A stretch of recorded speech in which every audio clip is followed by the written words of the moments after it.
Podcast. Lo mejor está por escuchar. Cuando el museo cierra sus puertas, no todo es absoluto silencio. Las paredes tienen mucho que contar.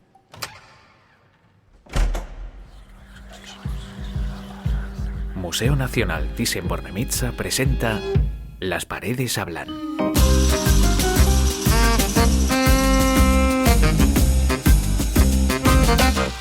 ¿Qué contarían los cuadros si pudieran hablar?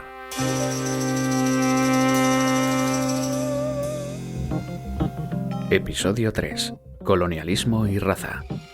Grupo familiar ante un paisaje de Frans Hals habla con Matamua de Paul Gauguin.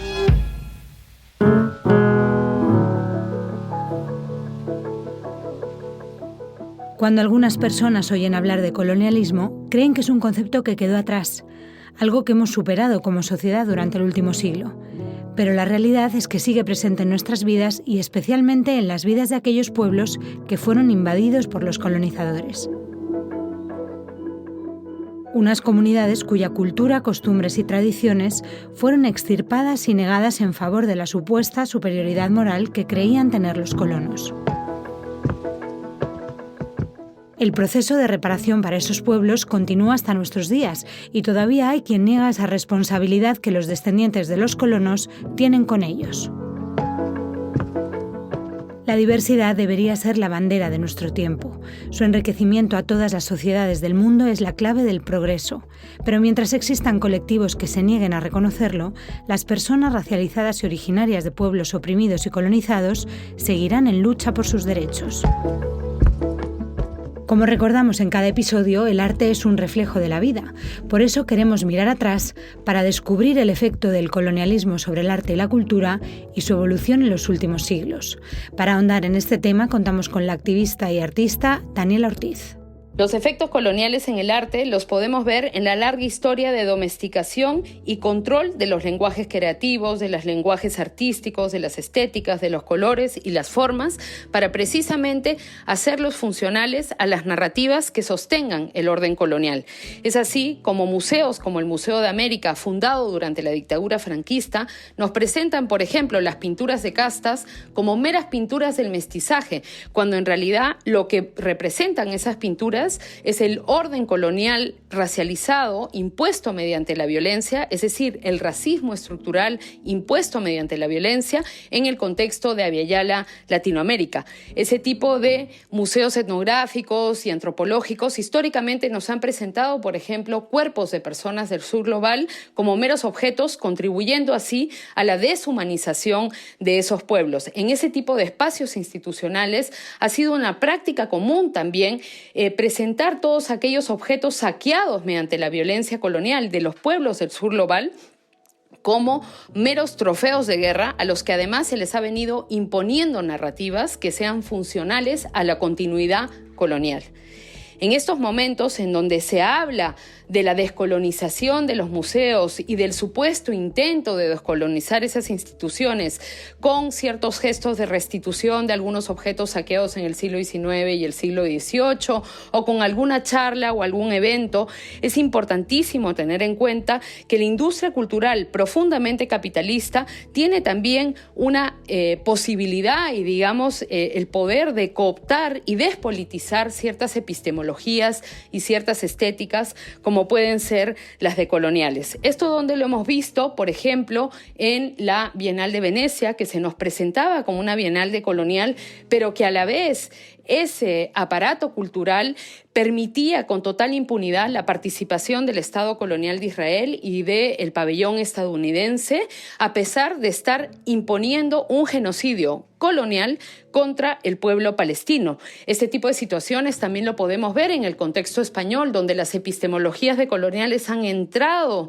en los espacios institucionales, pero, por ejemplo, no hay ningún tipo de debate o señalamiento en relación a las políticas imperialistas políticas que continúa imponiendo España en el contexto de Venezuela o de Cuba mediante la imposición de sanciones y del bloqueo, que lo que genera es una violencia económica contra las clases trabajadoras racializadas de esos países. En ese sentido, creo que es imprescindible tener en cuenta que la descolonización no es una metáfora, es un proceso revolucionario que requiere de organización política y que supone un compromiso de querer abolir el orden colonial, el orden imperialista, el racismo institucional, el sistema de control migratorio y toda esta maquinaria de dominación contra los pueblos del sur global.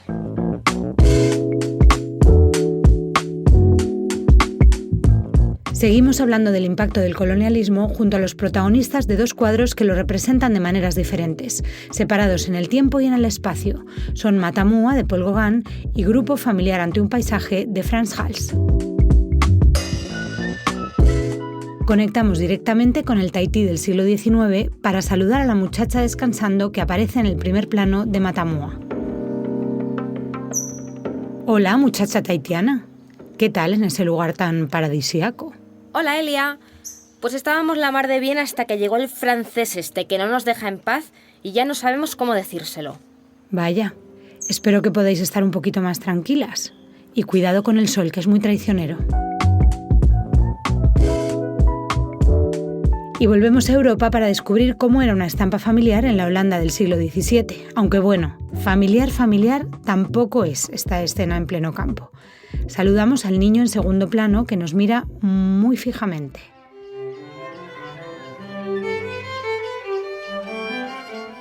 Hola, ¿estás bien? Casi ni se te ve. Hola, Elia.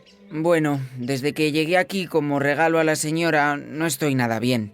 Ojalá poder volver a mi casa y perder de vista a toda esta gente rica.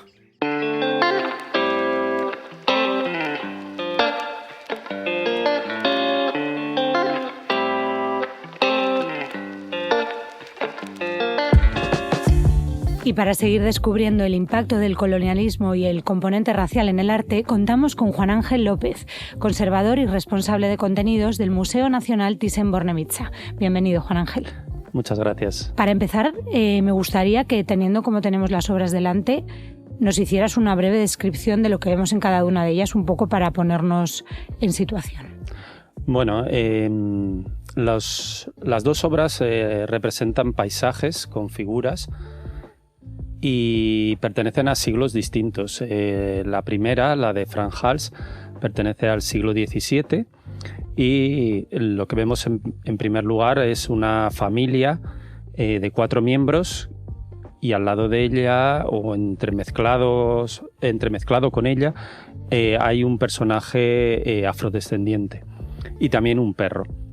Y como fondo el paisaje. Los miembros de la familia, esta es una familia holandesa de clase alta, están haciendo, un poco escenificando la fidelidad entre el matrimonio y están el padre, la madre y luego hay una hija mayor y un niño más pequeño y junto a ellos, como digo, hay un sirviente africano. También muy pequeño. Sí, de unos 10 años aproximadamente, del que desconocemos prácticamente todo. También hay un pequeño perro junto a la niña de la familia. Y en el otro paisaje es un paisaje de Gauguin, un paisaje de Tahití.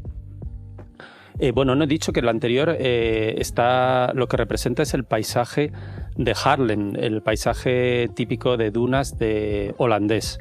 En el segundo cuadro, Matamua, de Paul Gauguin, representa un paisaje arcádico, un paisaje en gran medida no realista, sino que es un paisaje bastante imaginario, exacto, que una especie de paraíso donde vemos a personajes, sobre todo femeninos, tocando instrumentos y un par de mujeres también están bailando al lado de una escultura votiva que representa a la diosa Ina.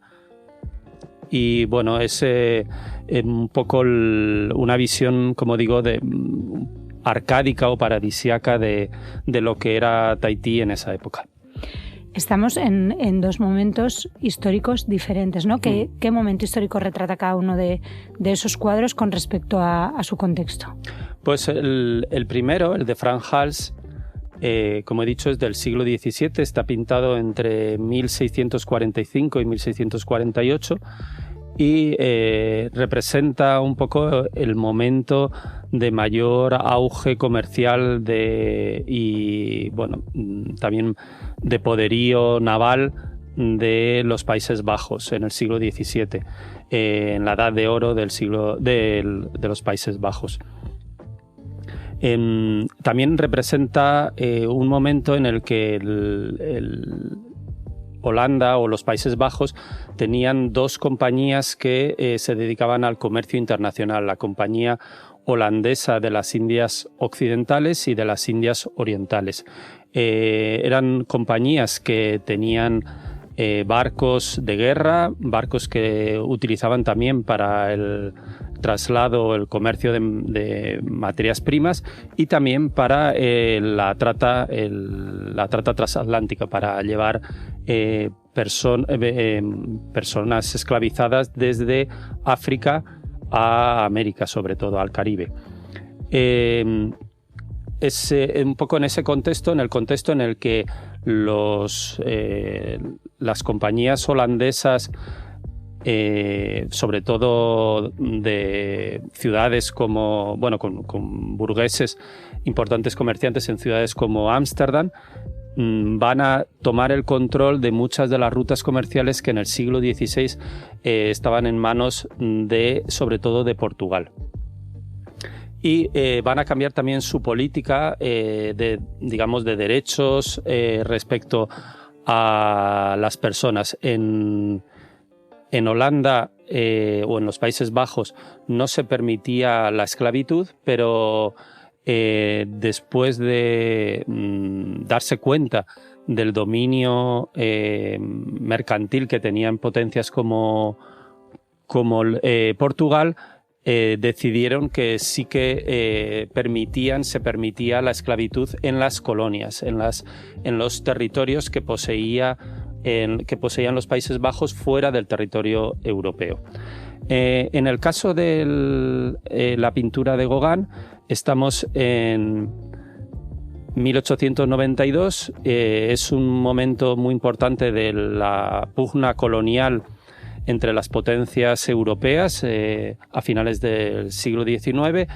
En concreto, en 1885 se produce la Conferencia de Berlín, en la que las distintas potencias europeas se reparten los territorios de África y entre ellas, y en este caso, en el caso de Francia, en 1885 perdió el dominio de Tonkin.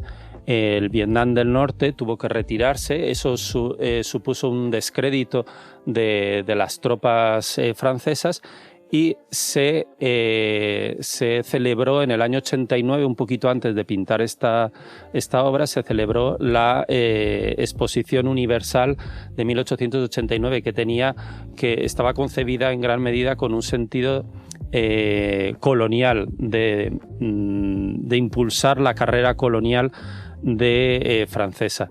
Eso motivó a Gauguin, que visitó la Exposición Universal, a querer marchar a la Polinesia, y en concreto en abril del año 1891 llegó a Papeete en Tahití. O sea que es una representación un poco idealizada, pero no imaginaria, porque sí conocía el terreno, ¿no? Sí, él estuvo allí, pero digamos que lo que esperaba ver en Tahití era otra cosa distinta a lo que se encontró.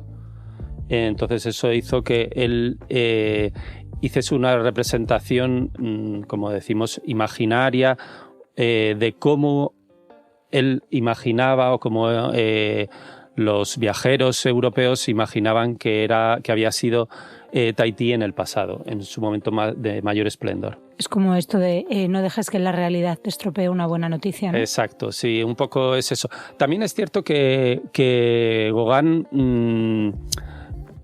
bueno, luego hablaremos de ello, pero no se interesó tampoco por la realidad que se estaba viviendo en ese momento. Él tenía como una visión preconcebida que es muy habitual en la pintura colonial, y es un poco la que vemos representada en el cuadro. Él no iba a hacer periodismo allí. No iba a hacer periodismo, en efecto.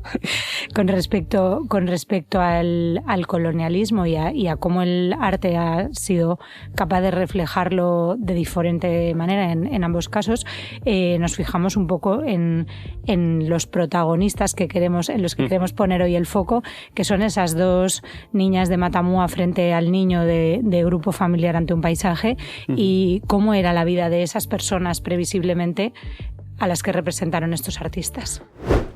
Hola, niño en segundo plano. Te hablo desde las montañas de Tahití. Estamos aquí escuchando los pájaros y viendo el atardecer. ¿Te gusta la naturaleza? Me gustaba mucho la naturaleza. En mi país recorría siempre los bosques con mi familia. Pero con estos holandeses solo estoy en el campo haciendo lo que la señora me dice. Bueno, las vidas eran, en realidad, eran muy diferentes. En el caso, por ejemplo, de Frans Hals, del cuadro de Frans Hals, tenemos a los hijos de una familia burguesa adinerada que viven una vida, digamos, confortable, están muy bien vestidos, con... Te iba a decir, su bienestar se mide un poco por el tamaño del cuello de la camisa. Exacto, sí, un poco por eso. También los brocados, los guantes, todo ello un poco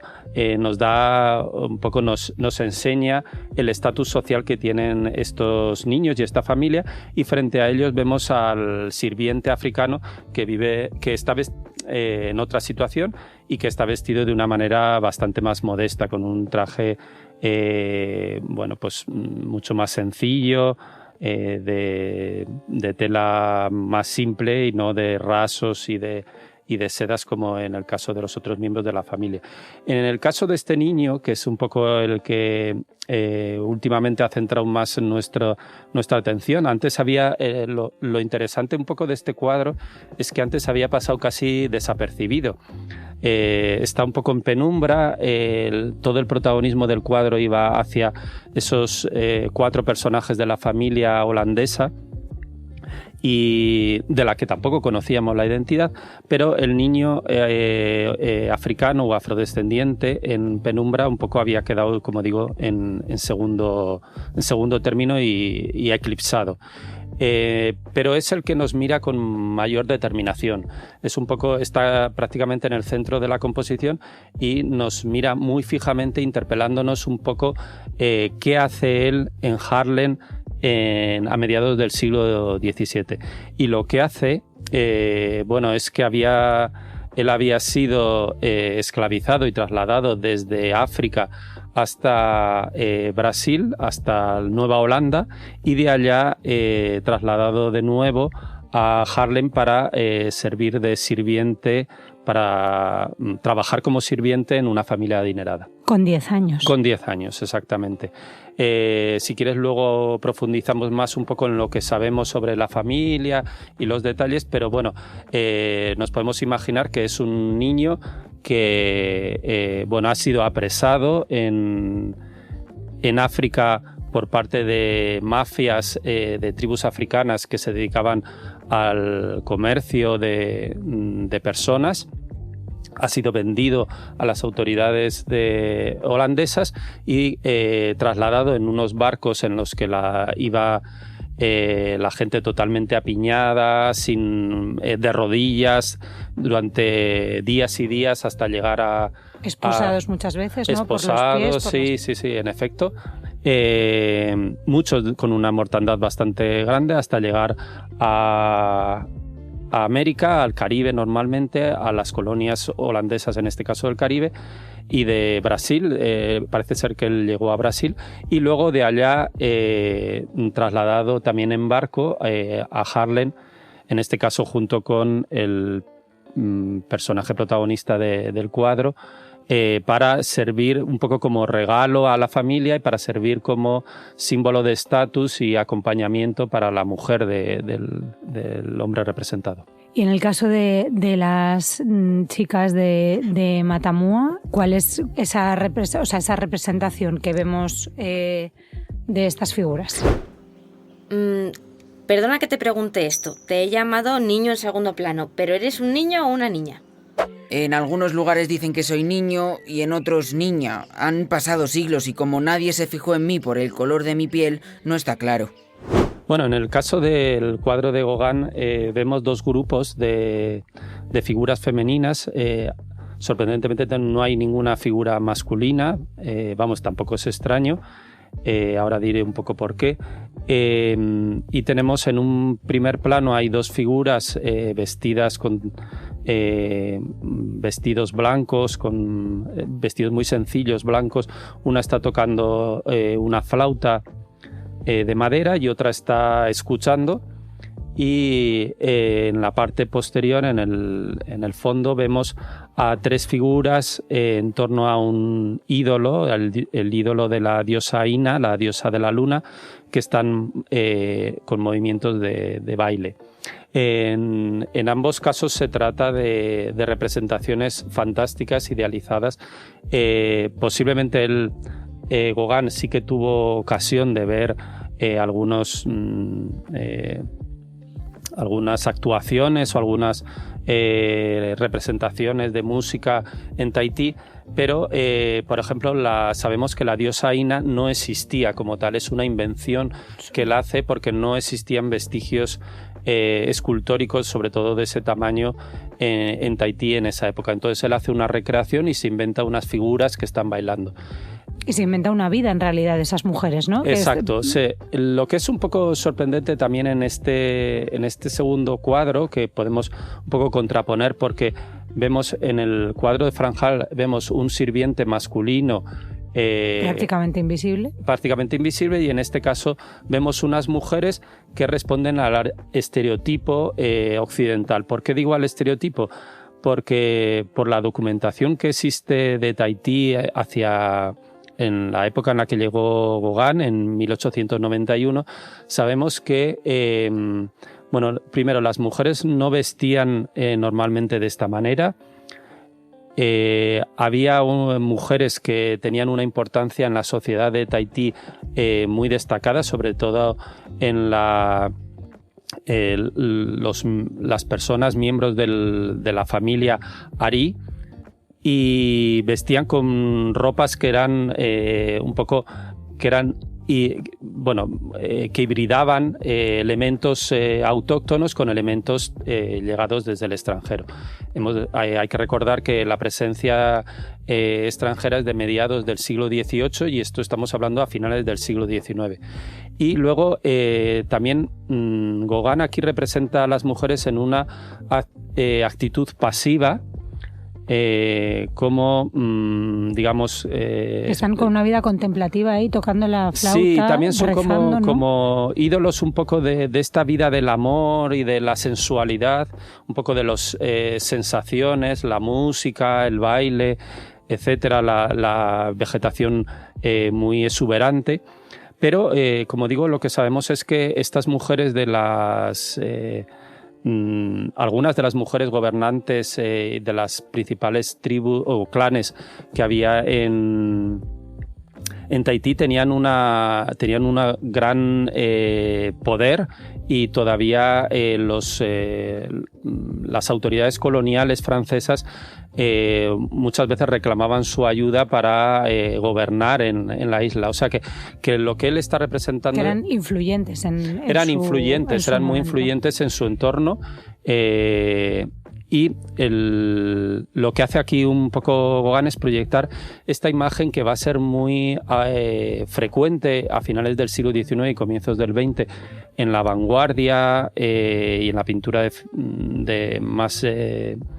más avanzada de la imagen de la mujer como intermediaria entre el hombre civilizado que ha perdido el contacto ya con la naturaleza, que se ha, digamos... brutalizado. Bueno, se ha, más bien un poco casi lo contrario, que se ha cultivado de tal forma... se ha civilizado tanto que ya ha perdido todo su contacto con la naturaleza. Entonces la vuelta al contacto con la naturaleza es a través de la mujer pasiva, de la mujer sensual y de la mujer exótica, que muchas veces es como digamos un arquetipo de esta sensualidad y de esta sexualidad exaltada. A veces también es sexualidad salvaje, ¿no?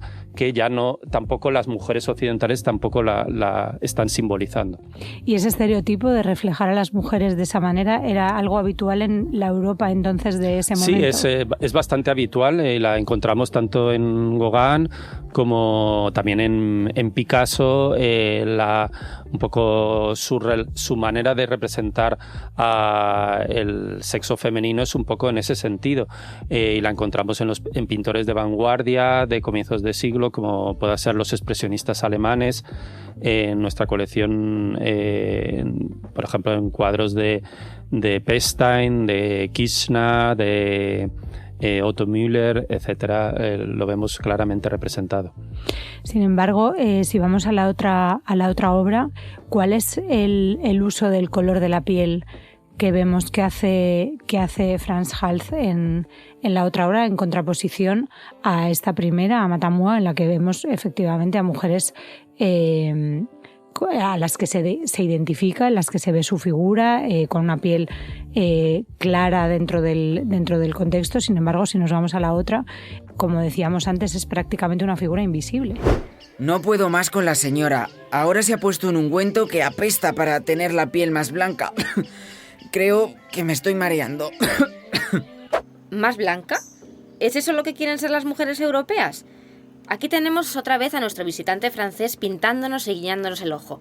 Venga a decirnos que si somos ninfas exóticas, que si somos diosas de la fecundidad. ¿Pero qué chorradas son esas? Sí, es una figura invisible, está en segundo plano respecto al primer plano que ocupan los miembros de la familia. Está un poco como un par de pasos por detrás, está sosteniendo una vara que no sabemos exactamente qué es, y está su perfil se pierde un poco frente al bosque que tiene detrás. Su visibilidad en cierto modo. Yo no sé si de cerca se verá, pero sí, así las manos, por ejemplo, no tiene. Las manos están prácticamente desdibujadas porque también está muy esbozado, es una figura muy esbozada, y lo que está como mejor definido es el rostro y los ojos. Y los ojos, esa mirada muy profunda. Y bueno, como decías, en este caso hay como una utilización en cierto modo decorativa que también es políticamente muy significativa del color. Como testimonia este cuadro, la presencia africana era relativamente normal en Europa en el siglo XVII. En España existía, sobre todo en el sur de Europa era más frecuente todavía, pero también lo tenemos en países como las Provincias Unidas. Y muchos de los pintores utilizaron un poco un contraste, el contraste entre figuras de color, de tez oscura, para resaltar la blanquitud de las figuras europeas. Que en este de la caso nobleza. Es absoluta, porque parece como si estuvieran en planos lumínicos distintos por Exacto. el contraste de la niña, por ejemplo. Sí, incluso la niña es lo más destacado, porque si la comparamos con el resto de las figuras del cuadro, a sus padres o su hermano, vemos que ella en realidad está maquillada, tiene la tez con polvos blanquecinos, y ella está situada entre este niño africano y un perro de lanas negras. son como... Parece que no es casual, parece que en realidad está situada ahí un poco para exaltar la blanquitud de su piel, ¿no? Hemos de recordar que cuanto más blanco era, más se consideraba más un sentido tenía un símbolo de estatus. Por ejemplo, en España fue frecuente que la nobleza consumiese pequeños cerámicas, incluso las mordían, como vemos. Una de las interpretaciones de las Meninas alude a esto. Eran cerámicas de Tonalá, loza de Tonalá de México, que se pensaba que su consumo blanqueaba la piel. Sí, te iba a decir que precisamente en Velázquez se ve un poco esos rostros también blanquecinos, ¿no? Como exageradamente... Bueno, era una costumbre de la realeza y de la nobleza de la época y de la realeza también. Por supuesto, también se sabe que hasta el siglo XIX, esto también es bastante interesante, las personas, digamos, de cierto estatus no se escondían del sol, procuraban que no les diese el sol porque el sol pigmenta la piel y hace que parezca, digamos, que no parezcas tan blanco, ¿no? Entonces, como la blanquitud es símbolo de estatus social, se evitaba con parasoles, pero se evitaba también, digamos, que la costumbre de ir a la playa, de tomar el sol, es de finales del XIX, cuando empieza a haber una concepción más, digamos, más higienista de la vida social, ¿no? Y en este caso, como vemos que hay mucho simbolismo enfocado al fin de transmitir estatus, como decías, ¿es incluso el niño en sí un elemento que da estatus a la familia? Sí, sí, claro, en efecto. Que se utiliza como forma de... Sí, era un poco que una mujer estuviese acompañada de un sirviente, un joven sirviente. Por una parte era compañía y ayuda, pero por otra parte era un estatus, un poco señalando la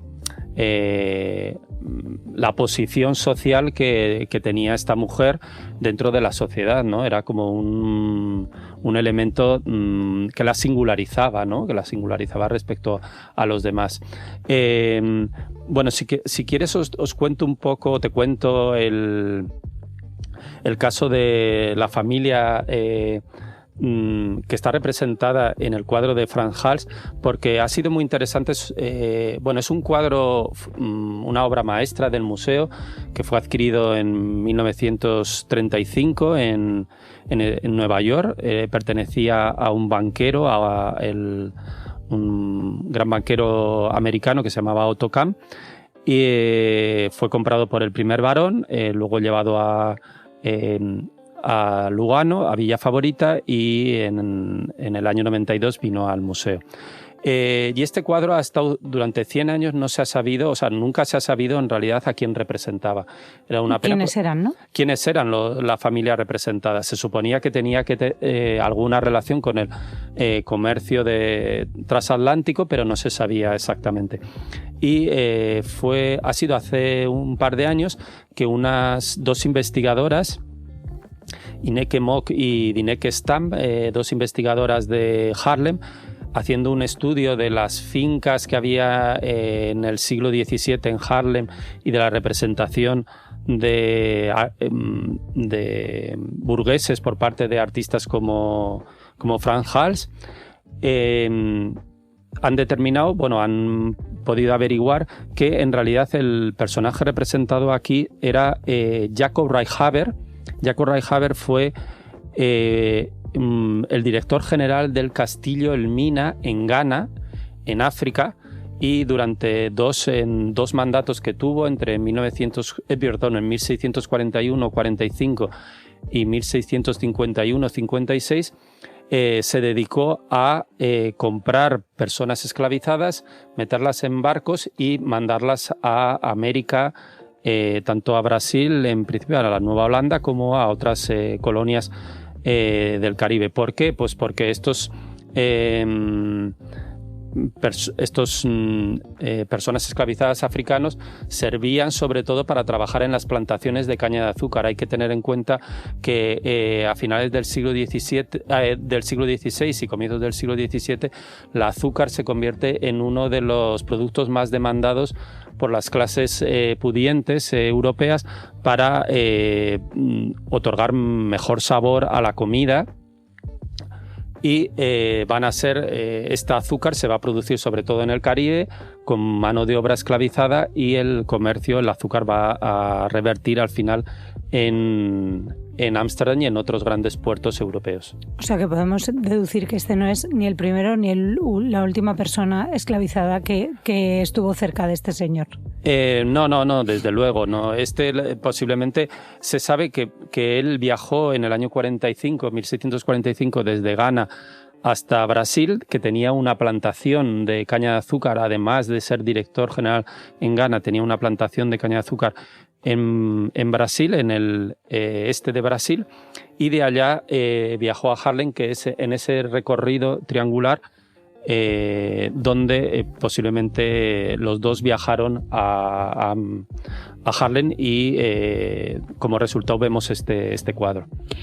Por último, pienso que estas dos imágenes a día de hoy nos chocan cada una por muchas razones, ¿no? Hay un montón de alertas que se nos despiertan al mirar ambos casos, lo que suponen. ¿Cómo ha evolucionado la mirada del arte hacia el colonialismo? ¿Cómo vemos hoy estas obras? Niño en segundo plano, ¿crees que algún día podrás volver a casa? Si te escapas, ven con nosotras. Aquí no te haremos trabajar y ojalá se vayan todos los europeos como el pintor, que nos persigue con una cara. Dice que se quiere casar con una de nosotras, pero luego se irá. Bueno, no te voy a contar más, que eres muy joven. Ojalá pueda volver y ser libre. Dicen que Europa es más civilizada, pero ¿qué clase de lugar permite que sea esclavizado? Bueno, yo creo que ha evolucionado de manera casi radical, y yo creo que es uno de los cambios más interesantes que está experimentando los estudios de historia y los estudios de historia del arte, junto con los estudios de género también, el feminismo. Bueno, ya como he dicho anteriormente, este niño africano pasaba desapercibido, ahora se convierte en protagonista y nos hace un poco cuestionarnos muchas cosas que antes pasábamos por alto. Tradicionalmente cuadros como estos se han interpretado desde un punto de vista formal, atendiendo a las pinceladas del artista, a la composición, en este caso descentrada, al uso de determinados colores, de contrastes de luces y sombras, y ahora lo que estamos viendo es que por debajo subyace unas historias que no nos habían contado, unas historias en las que, bueno, nos estamos dando cuenta de que había otra realidad que la realidad europea, que en gran medida los europeos nos hemos beneficiado del trabajo y la esclavización de otros pueblos, en concreto sobre todo de los africanos, y que, digamos, podemos adoptar otro punto de vista, que yo creo que es lo fundamental, que no solamente tenemos que ver las obras desde nuestra centralidad, que ha sido tradicional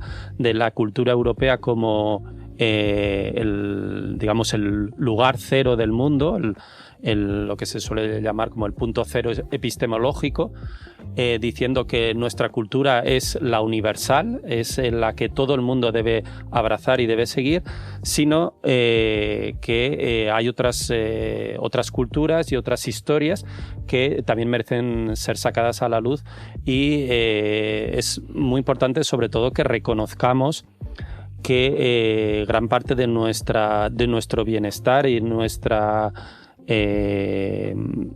de los logros que ha tenido la cultura y la civilización occidental también se deben a esta historia que hay por detrás, la historia del sometimiento de otros pueblos que por otra parte no solamente han sido víctimas, sino que también han aportado elementos novedosos a la cultura occidental, como por ejemplo puede ser el caso de costumbres de música, la importancia de las tradiciones africanas en la música actual, por ejemplo, es fundamental y se debe en gran medida a este traslado que hubo de personas africanas al continente americano, que luego ha dado lugar a músicas, a movimientos y a culturas más hibridadas, como han sucedido en Estados Unidos.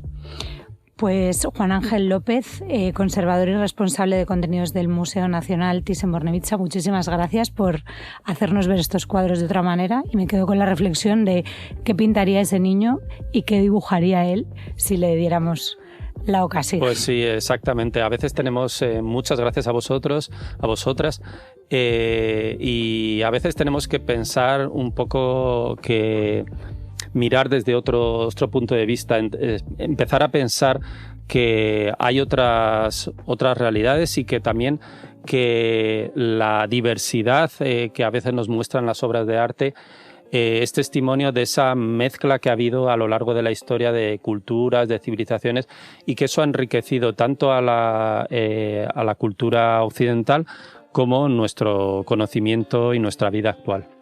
Totalmente, y para eso está este podcast, que es un lujo contar con gente como tú. Muchas gracias.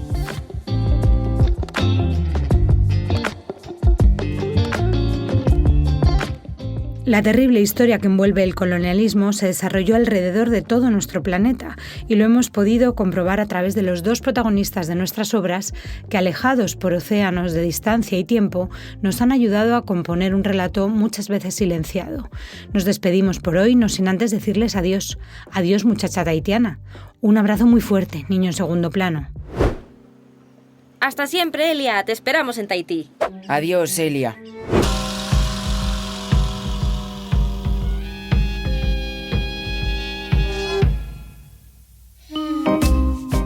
Ojalá podamos hablar en unos años de verdadera reparación para los pueblos colonizados y una vida más fácil y amable para las comunidades racializadas que todavía hoy encuentran dificultades en sus vidas por su cultura, su religión o simplemente el color de su piel. Nos escuchamos en el próximo episodio.